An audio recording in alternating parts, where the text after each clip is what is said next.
la vimos todos desde aquí, desde la ciudad de Buenos Aires, y nos emocionamos. Roberto Martín Canay, aquí en Primera Vuelta en Radio del Plata de Buenos Aires, te saluda. ¿Cómo te va?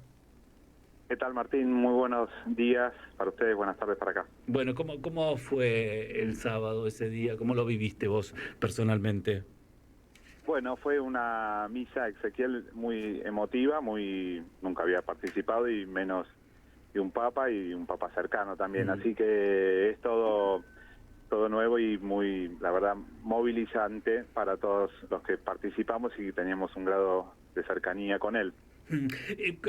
¿Cuál es, vos que lo conociste tanto y trabajaste con él siendo Jorge Bergoglio, cuáles eran las diferencias y las similitudes de Jorge Bergoglio y de Francisco?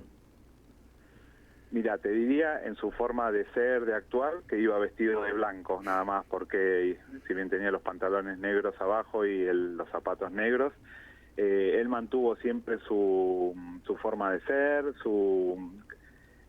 intensidad en el trabajo. Él trabajaba de lunes a lunes, la verdad que siempre desgastó su vida, digamos, por el trabajo, por la iglesia, y lo mismo lo hizo acá, en el Vaticano.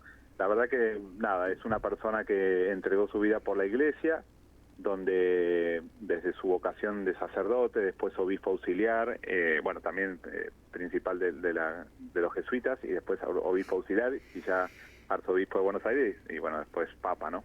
La verdad que no cambió en su forma de ser, en su cercanía, quizá te llamaba por teléfono, te escribía un mail, o nada, tenía esas sorpresas que siempre hacía, y bueno, nada, en ese sentido mantuvo, pero bueno, claro, ahora al mando de lo que es la Iglesia Universal, era más difícil quizá el día a día con él, pero bueno. Lo que capaz que llamó la atención al mundo, a nosotros no tanto, es que fue un hombre de muchos gestos hacia el afuera. A mí me gusta decir que primero era un gran comunicador, si bien al principio nos costó mucho abrir la oficina de prensa, que la abrimos nosotros en el Arzobispado de Buenos Aires. Él hizo su vínculo uno a uno con los periodistas, nunca lo viste así en una conferencia de prensa, él le gustaba más o menos hablar con cada uno de los periodistas, y yo siempre digo que es un gran comunicador, en primer lugar con los gestos, después con los silencios y tercero con las palabras. Silencios muchas veces de oración, silencios de no responder críticas, o silencios de una estratega, digamos, de decir, bueno, esperemos a ver qué pasa, pero los gestos que desde el primer momento se hicieron mucho más visibles siendo papa, pero hizo cosas que hacía también en la ciudad de Buenos Aires, recorriendo y pateando, como decía él, las calles porteñas, porque era bien porteño Bergoglio, no solo argentino, sino porteño, y amaba a la ciudad de Buenos Aires, cosa que después acá extrañó muchísimo, el poder salir a la calle, el estar más en contacto con la gente, si bien alguna vez lo ha hecho sorpresivamente. Sí, ayer vi varios documentales, a lo largo del papado se hicieron documentales de muchos países, y lo que más les llamaba la atención, o los que más resaltaban casi todos los periodistas del mundo, es ese contacto que vos decís, ese contacto directo con la prensa, que no era tan normal en los papas, pero también este contacto directo con la gente y con los más pobres sobre todo.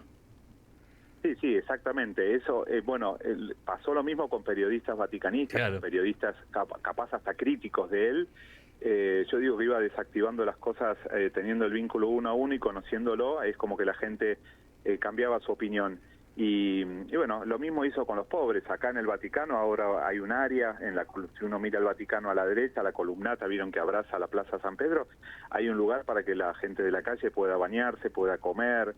Eso no existía, y eso, digamos que también lo había hecho en Buenos Aires, en distintos lugares, lo repitió acá, y siempre tuvo la mirada por el que más sufría, por el más pobre, por todos los migrantes que morían y que mueren en el Mediterráneo o en las distintas partes del mundo para huir. Entonces, él siempre buscó las periferias, como decía, las periferias existenciales, para llegar a aquellas personas que no estaban siendo oídas, o por lo menos no tenían el lugar preponderante que tendrían que tener.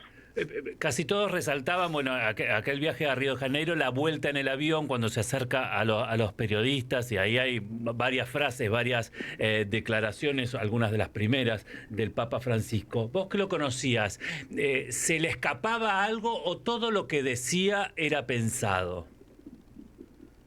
A ver, cometer errores cometía Sí. cualquier ser humano, pero nada estaba librado al azar en Bergoglio, nada. Ok, porque en esas charlas a veces daba algunas frases sueltas que después las continuaba Francisco. Sí, sí, no, yo te digo, por eso te digo, para mí era un gran ajedrecista, ¿no? Dándolo con una figura, o sea, como que movía una pieza para luego generar un cambio, o también esto que yo te decía, lo de los silencios, el no responder. Yo a veces le decía, padre, no vamos a responder la crítica de tal periodista o de tal medio. No, silencio, no decimos nada. Y después él iba desarticulando esos enfrentamientos que tenían o esas críticas que tenían. Por eso te digo, era un mano a mano y que muchas veces, y acá pasó también en el Vaticano, hablando con el vocero hoy del Vaticano, decían, bueno, se fue un grande, se fue también una persona que no sabíamos cómo iba a actuar y que hizo siempre lo que quiso, decíamos. O sea, porque vos tenías armado una cosa, que la prensa iba a salir por acá o que iba a entrar, y él salía por el otro lado y capaz se enfrentaba o hablaba con la prensa. Entonces, nada, era minuto a minuto, ¿no? Lo que teníamos que ir viendo, sobre todo desde lo laboral, ¿no? Ahora que decir lo de los silencios, recuerdo uno de los documentales que vi el fin de semana, que está en Disney, Amén, Francisco responde. Es impresionante los silencios que hay ahí a veces, porque eran todos, participaban jóvenes de distintas ideologías, de distintos países, y había charlas y preguntas de temas conflictivos para las iglesias, y en algunas él con su silencio decía mucho. Vos viste los silencios, Sí. la cabeza agacha y la mirada. Sí, sí, no. Esa es la postura de Bergoglio. Reunión que teníamos, yo te diría el 95% hablaba uno y el 5% hablaba él.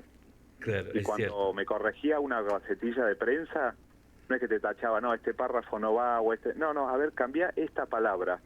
Y vos decías, wow, cómo le cambió el significado, qué profundidad le dio esa palabra que vos capaz, viste, no la viste. No. Es impresionante. Roberto, de acá en más, ¿qué ves? Ya se confirmó que el 7 de mayo comienza el cónclave. Allá en Italia, ¿se debate tanto o se habla tanto como hablamos nosotros? ¿Va a haber continuidad o retroceso o no? Mira, yo lo que pude ver es reuniones que ya están teniendo los cardenales, o sea, se llega al cónclave con reuniones previas que van hablando, van consensuando temas, se van conociendo entre... Vos pensás que son un montón de cardenales de otras partes del mundo, de los cuales el 80% casi los nombró Bergoglio, y tenés de países que nunca en la vida habían tenido un cardenal. Entonces, eso es conocerse, muchos de ellos en los últimos años. Entonces, bueno, a la hora de votar tienen que saber a quién votar. Entonces, por eso se dan estas reuniones previas donde cada uno expone, donde cada uno se va conociendo cuáles son sus posturas. La verdad que no te podría decir. Hay un dicho que dice: el que entra papa sale cardenal. Entonces, los candidatos no, entonces. Claro. Exacto, no, más vale ni nombrarlos porque... ¿Alguna sorpresa crees que va a haber? ¿Sorpresa? Yo no sé, la verdad que no sé. Sí sé que por lo menos por 1500 años más no van a nombrar a ningún argentino más. Eso seguro, eso seguro. Eso seguro te lo puedo decir. Por lo menos. No digamos nunca porque... no, pero bueno. El día anterior, creo que a la elección del Papa, un periodista argentino dijo, Bergoglio tiene más posibilidades de ser... yo tengo más posibilidades de ser el 10 de Boca que Bergoglio ser Papa. Dijo. Ahora pregunto, perdón Roberto y señor Canay, ¿por qué no puede ser argentino si el Papa Bergoglio hizo un gran trabajo? ¿Por qué hubo tantos italianos, por ejemplo? Bueno. ¿No? ¿Por qué no decir, bueno, Bergoglio no se leo muy bien, viene de la Argentina, de allá del fondo del mundo, como dijo Francisco? Por política. Y vamos a continuar con otro argentino. ¿O no, Roberto? Sí, bueno, pero entremos más allá de Italia, Roma, entremos al Vaticano. Ha hecho muchos cambios y sentó precedente de cambios que se van a venir, que ha movido estructuras que molestaron. ¿Entendés? Entonces, dentro de la curia vaticana, ¿no? Eso por lo menos también es lo que se comenta. con gente de aquí y que trabaja y aquí en el Vaticano. En ese sentido te lo digo, y aparte porque fue disruptivo, claro. En ese sentido, pero bueno, Vale, veremos. Y bueno, yo le pongo una ficha. En unos días. Veremos qué es lo que pasa. Roberto, muchísimas gracias por esta charla con Primera Vuelta. Un abrazo, hasta luego. Roberto Dabusti, ex vocero del entonces Jorge Bergoglio. El otoño vivilo en Del Plata. La transición entre el verano y el invierno es más agradable en la